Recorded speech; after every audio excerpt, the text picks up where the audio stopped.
السلام علیکم۔ کراچی میں ایک اور دل دہلا دینے والا واقعہ، ڈکیتی کی وارداتیں تھم نہ سکی، لوٹ مار کے بڑھتے واقعات پر شہریوں میں خوف و ہراس پھیل گیا۔ کیا آپ حالات حاضرہ سے آگاہی حاصل کرنا چاہتے ہیں؟ خبر کے پیچھے چھپے اصل حقائق جاننا چاہتے ہیں تو ابھی سبسکرائب کیجئے جلمل پاکستان کو اور ساتھ ہی گھنٹی کے نشان پر کلک کر دیں۔ آپ کو بتاتے چلیں کہ کراچی میں پورٹ قاسم کے قریب دن دہاڑے دو ڈاکوؤں نے پیٹرول پمپ کو لوٹ لیا ہے۔ دو مسلح ڈاکو پیٹرول پمپ پر کیشیئر اور دیگر افراد سے رقم لوٹ کر فرار ہونے میں کامیاب رہے۔ واردات کی سی سی ٹی وی فوٹیج بھی سامنے آئی ہے، جس میں دیکھا جا سکتا ہے کہ ایک ڈاکو نے کیشیئر سے لوٹ مار کی، جبکہ دوسرا ڈاکو کلاشنکوف لیے کھڑا رہا۔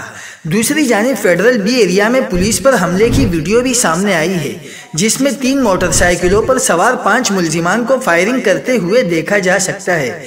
ملزمان کی فائرنگ سے ایک پولیس اہلکار اور 2 راہگیر زخمی ہوئے تھے۔